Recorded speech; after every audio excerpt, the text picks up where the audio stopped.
Voltamos, gente, ao nosso Almoçando com a Notícia de hoje, falando sobre os problemas do carnaval, do pré-carnaval. Obrigado, Celso, que falava no intervalo sobre essa coisa que está consolidada, que é o pré-carnaval. De repente, os números do pré-carnaval ultrapassam os números do carnaval, quem sabe, pode ser.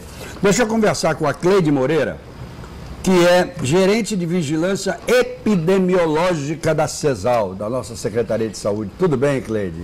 Tudo bem, é um prazer, né, estar aqui nessa mesa. Nossa. Composta de praticamente todos, né, colegas de trabalho e de uma instituição que representa muito, dá um suporte importante em relação aos 102 municípios, e com isso eu acho que essa intenção de trazer esse grupo foi muito, muito positiva.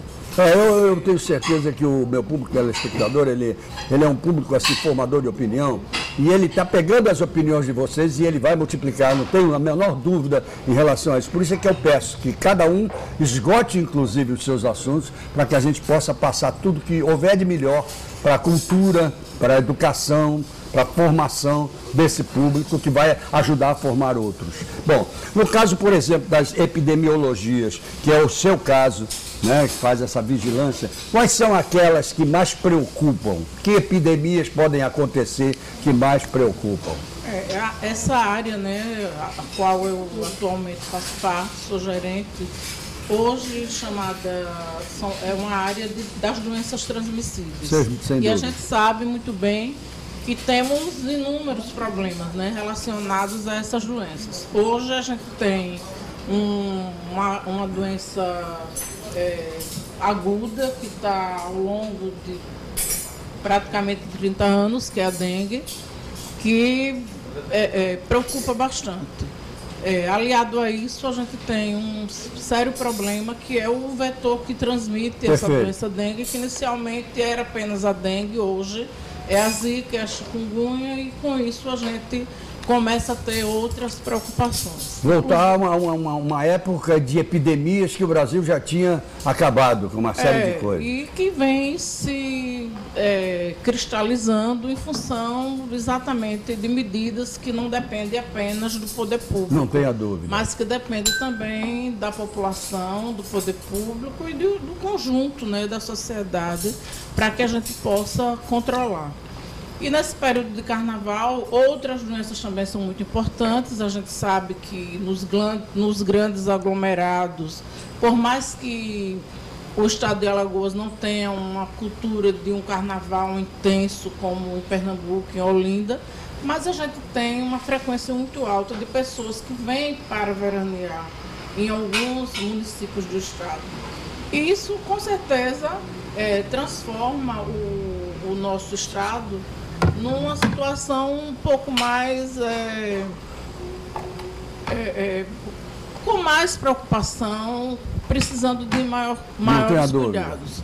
Quando o senhor falava anteriormente... O senhor está no céu olhando para a gente. Falava anteriormente na questão dos alimentos, né, que eles devem estar... que o Paulo vai falar com mais propriedade sobre o controle disso, mas a gente também, além da dengue, da zika, da chikungunya, temos os problemas relacionados aos alimentos, né? A intoxicação por alimentos, as diarreias que são causadas por alimentos também, e água e outras coisas mais. E nesse período a gente sabe que o exagero em relação a uma alimentação que não é saudável, num período super quente como está, podemos ter ainda outros agravantes em relação às doenças. E exatamente essa área de vigilância das doenças transmissíveis, ela está aí presente para que a gente identifique precocemente onde está ocorrendo um surto de diarreia, seja em Maragogi, seja em qualquer ponto do estado, ou outras doenças. E que você depende de informação. E que dependemos de informação. Esse sistema, né, de informação imediata, o Estado tem, né? Nós temos uma estrutura que ela dá sustentação não só a questão das doenças transmissíveis, mas a outros setores, porque é o centro de informação estratégicas. Então, esse centro de informação funciona às 24 horas e é exatamente para as emergências em saúde pública, que são as meningites, os surtos de diarreia, dengue grave, óbitos por dengue, problemas todos desse nível que ao longo do ano nós controlamos e cuidamos e procuramos fazer com que eles sejam reduzidos e controlados oportunamente. Então, é importante que a população se cuide nesse período. Os aglomerados, eles são ambientes de muitos problemas, né? Os grandes shows... Não tenha dúvida. As praias lotadas, os descartáveis jogados em qualquer parte, a questão do lixo, a limpeza urbana que deve ser redobrada, porque nós temos em alguns ambientes, como municípios turísticos, Barra de São Miguel, Paripueira e outros, uma população que não triplica, né? Mas é muito maior. Muito. Deixa eu te fazer uma pergunta que realmente me invoca muito. Quando a gente fala, por exemplo, sobre essa questão da dengue, do Aedes aegypti, que está por aí, provocando uma coisa que ninguém esperava que fosse provocar da maneira que está. E onde, sem dúvida alguma, as autoridades ligadas ao assunto têm que ter preocupação em relação a isso e tomar uma série de medidas, mas eu considero a sociedade a mais culpada de todas. Porque ela ainda não entendeu até agora que a própria casa dela precisa de cuidados e ela não toma. Aí eu vou perguntar, a gente vê todo dia na televisão, poxa, abriu uma casa, está ali a água parada, está aquilo ali, tá a piscina verde, vista de cima e por aí vai. Não está na hora de virar uma guerra isso, e essa guerra a favor da sociedade, mas contra a sociedade, até para mexer no bolso? Até para mexer no bolso, para obrigar com que essa sociedade seja responsável pelo seu canto, pelo seu lugar? Existe, né, legislação já que dá um apoio, não no sentido de punir com multas e outras coisas, mas no sentido de resolver o problema de pessoas que não permitem que o profissional inspecione seu domicílio, o que não precisaria, né? Eu acho que é extremamente atrasado eu precisar ir na sua casa para verificar na sua casa se você tem com certeza um reservatório que não está coberto, seja um tonel, seja uma caixa d'água, se o seu lixo não está no lixo adequadamente tampado. Realmente isso é um serviço que não deveria ser feito por outros. E sim, é um trabalho doméstico como qualquer outro. Muito bem. O ministro da Saúde declarou essa semana, e eu acho que em boa hora, só que ele não soube explicitar, de que nós estávamos perdendo a guerra para o mosquito. Eu acho que nós estamos perdendo a guerra para a sociedade. Acho que nós estamos fazendo suicídio. A gente sabe que aquele mosquito vai ali, se não ofender a minha casa, vai ofender a do vizinho, ou a do vizinho está ofendendo a minha. Nós é que temos que guerrear, não é o mosquito, não.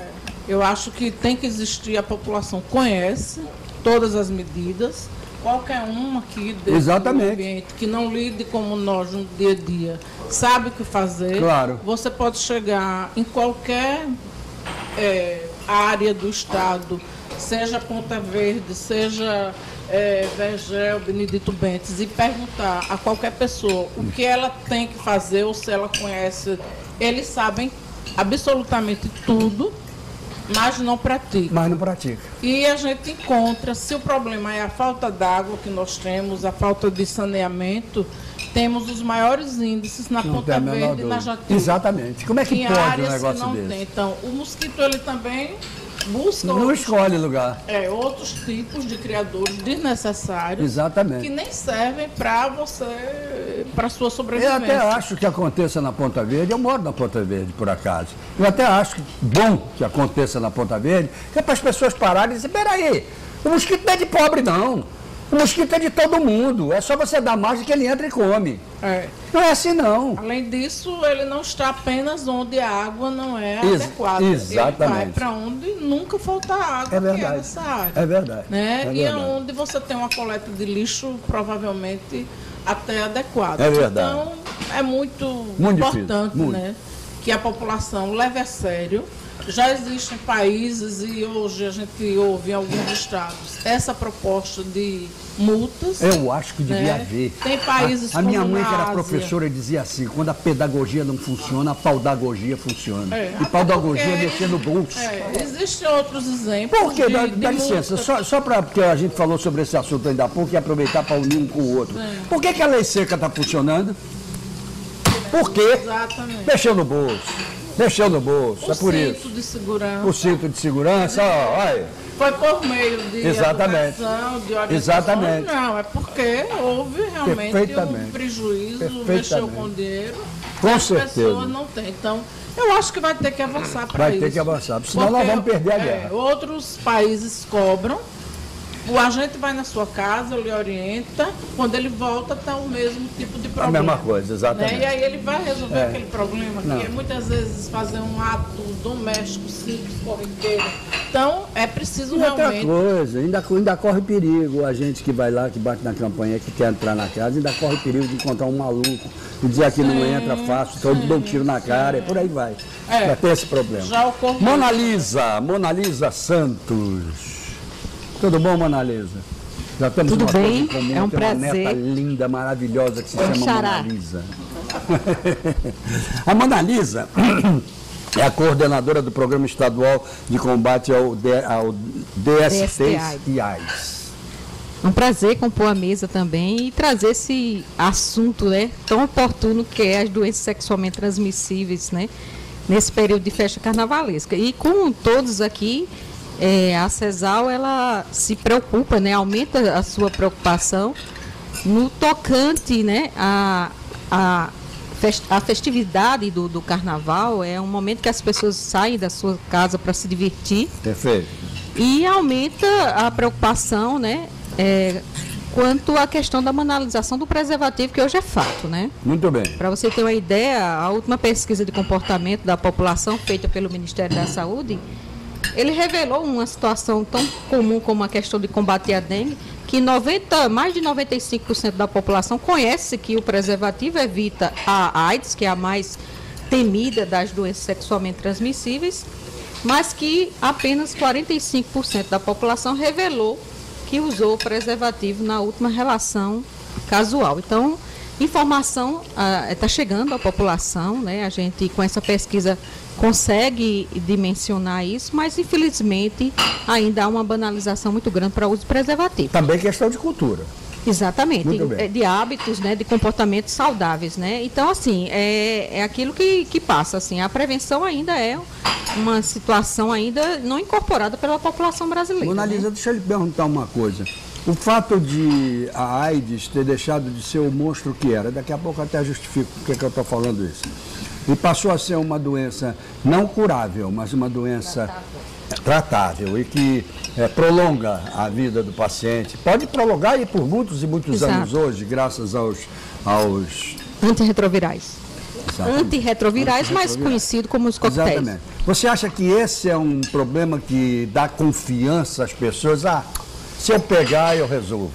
Olha, são duas situações que a gente considera que impacta no aumento do número de casos. Uma é a questão da AIDS ter caracterizado agora como uma doença crônica, então a gente não tem mais aquelas figuras da sociedade que tanto foi polêmico, trágico. No início, a nossa geração viu muitos ídolos, né, da nossa geração morrendo, né? Aqui no Brasil, o Cazuza, o Renato Russo. Isso impactava muito, a mídia divulgava e era uma tragédia. Exatamente. E outro fator é a liberdade sexual, né? Que hoje a população elas estão menos oprimidas no tocante e a questão da sua sexualidade, e aí vem com isso a questão do mais números de parceiro. Talvez e aí, porque esse antes número a de AIDS parceiro matava, né?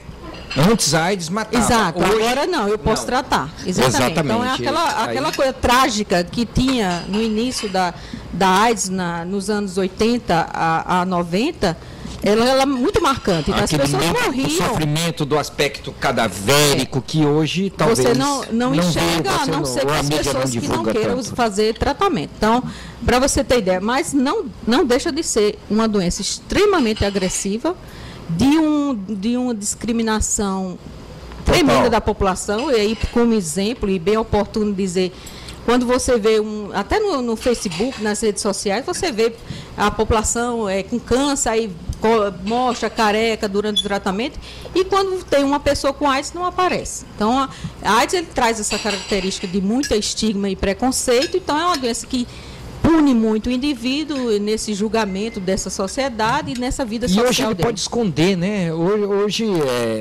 por legislações mil e tal, você não é obrigado a divulgar e tal, então a pessoa esconde e fica naquele negócio, não aparece muito. Hoje não existe mais o sofrimento por causa, além daquela pessoa que o tem. Porque você hoje em dia só vai saber o sofrimento da AIDS, na opinião pessoal, eu acho que todos concordam, quando você é HIV positivo. Essa pessoa sabe exatamente como é o sofrimento da AIDS. Bom, quando vê seus filhos também, seu parceiro. Eu vou aproveitar até para deixar você bem à vontade, esse assunto bem à vontade aqui, para contar um caso. E esse caso foi comigo. O meu filho mais velho, na década de 80, entre 85 e 87 e meio, vou dar o perfil dele. 27 anos, falando 6 idiomas, superintendente internacional das lojas HSTER no mundo. E um dia estou no meu escritório em Recife, na época, e recebo um telefonema dele aos prantos, dizendo: meu pai, eu estou com AIDS. Você imagina o que é alguém receber uma notícia que um filho mais velho está com AIDS em 1985? Bom, eu deixei tudo para lá e fui tratar de cuidar dele, tentar salvar a vida dele. E naquela época, para as pessoas terem uma ideia, você tinha duas formas do vírus. Uma, você era portador dele. A outra, você você já tinha adquirido...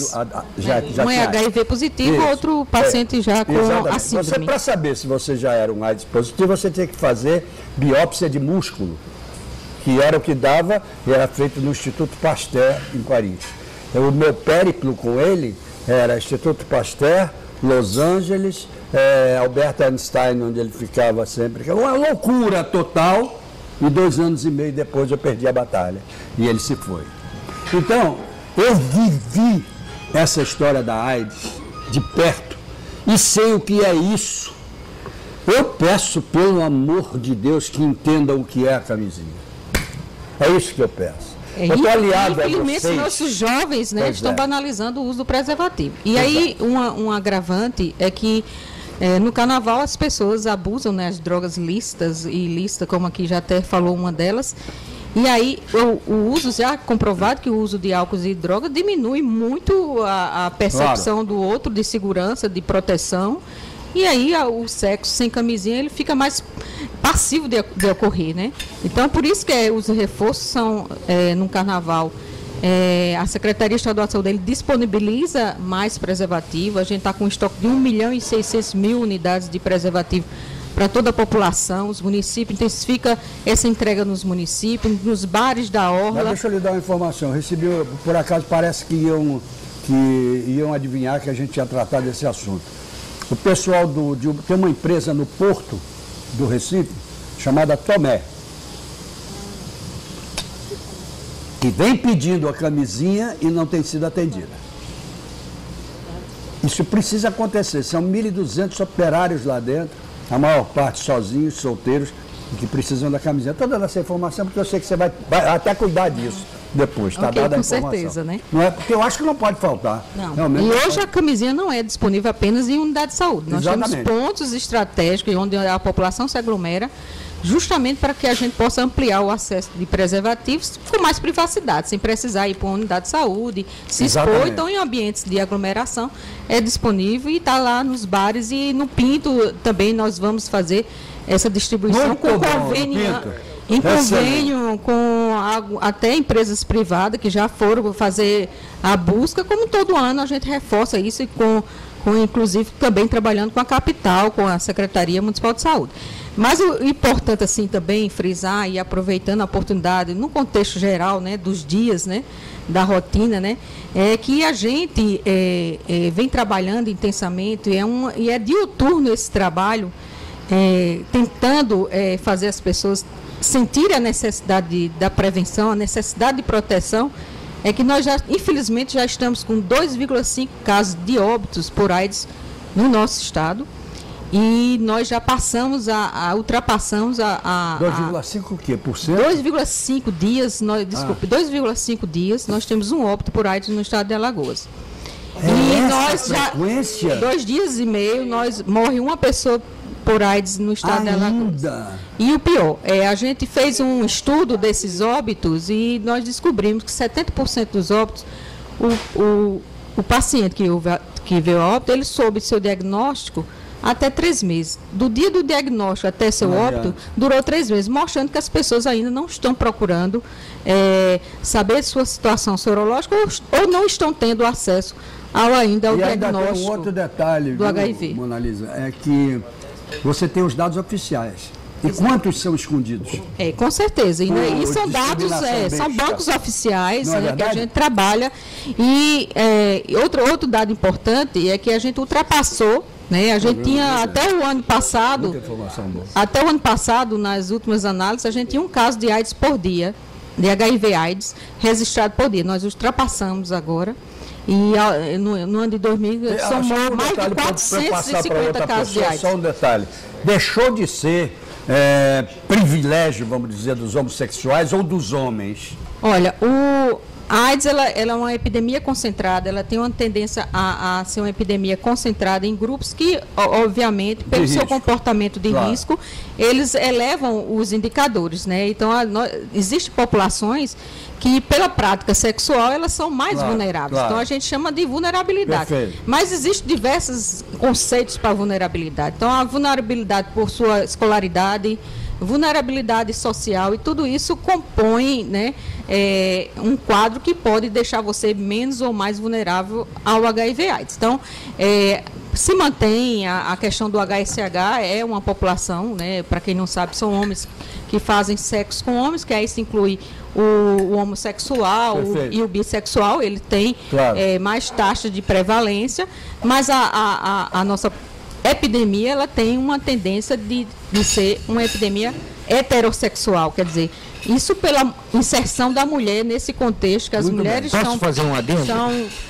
Que vocês falaram muito, a questão da proteção homossexual, bissexual, heterossexual, se usar o preservativo... Exatamente, tudo isso é por isso que eu digo, 100% é de quem não teve cuidado. Então, o maior número percentual de quem adquiriu AIDS é de quem não teve cuidado, não é de homossexual, bissexual, é de quem não acredita que pode acontecer. Exatamente. Exatamente. Deixa eu mudar aqui. E preservativo é que não falta, né? É verdade. Vigilância sanitária municipal. Olha aqui, ó. Preservativo é que não falta. Olha aqui, ó. Tá vendo? É isso aí. Vigilância Sanitária Municipal. José Neto, coordenador de fiscalização da Vigilância Sanitária Municipal. Tudo bem, Zé? Tudo bem. É um prazer. Prazer é meu. Viu? Prazer é meu. E com essa mesa. Estou aprendendo muito. Eu tenho que provocar você, eu provoco muito o Paulo quando ele faz o bate-papo comigo, quando ele faz o almoçando, mas eu vou provocar hoje você. Mercados municipais. Fiscalização municipal em relação à qualidade dos alimentos que são expostos. Isso é um desafio constante, né? Tocando no assunto do carnaval. O trabalho da vigilância sanitária o carnaval começa para a gente muito antes, porque é uma cultura de culto ao corpo, sem medir consequências. Então a gente vem fazendo trabalho também, tanto no âmbito da alimentação, não querendo tirar o foco, mas que vigilância seja vista como uma coisa mais ampla. A gente vem também nas academias, por conta dos anabolizantes. Nós vemos também nos estudos de tatuagem, que é uma coisa que aumenta muito nesse período de... Nós temos também bronzeamento artificial, que é uma coisa que está... O quê? Não entendi. Bronzeamento artificial, olha só. Que está... É a sensação entre as mulheres.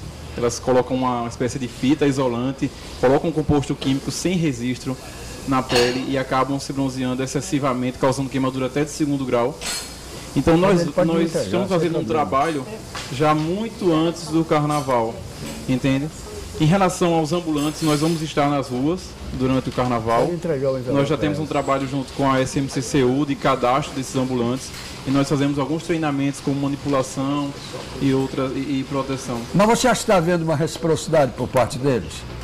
Existe, eles demonstram esse interesse em se adequar, entende? Mas a gente precisa que a população tenha consciência de que se você pode escolher um ambiente, um carrinho que vende alguma coisa com higiene, com proteção, com proteção, né? Basta estar sem nenhuma proteção que já está exposto ao ar. O fiscal da vigilância sanitária é a população, entende? A gente não consegue estar em todos os momentos, em todas as áreas. Então a população tem que ter essa consciência de se proteger. Perfeito, perfeito. Bom, eu vou pedir licença para ir aos comerciais, volto já no 3º bloco, ok, gente? O assunto bom, tão bom, que a gente demora para poder falar com todo mundo, né? Demora um pouquinho, porque não dá. Ainda tem uma fuliã aqui, o fulião já meteu a cara aí em outros assuntos, mas tem uma fuliã aqui que ainda não falou, que é a Ruth Freitas, que está aqui conosco. Daqui a pouco a gente abre o programa, o 3º bloco com você, viu, Ruth? Ok. Tá bom? Ok, vamos lá, gente. Você quer saber logo? O que eu vou falar é rápido. Você já sabe quem é Isabel Pinheiro, já sabe quem é a Bodega do Sertão, já sabe quem é o Filé do Zezé, já sabe que a lojinha da Algás Conforto está ali para mostrar a você as qualidades do gás natural. Você já sabe que aquele empreendimento Riacho Doce Beach Residence, o nome está dizendo que é em Riacho Doce, é um edifício com 303 apartamentos, todos com vistas para o mar. Bola, se você já sabe isso tudo, para que eu vou ficar me repetindo? Vou nada, vamos em frente que atrás vem gente, volto já.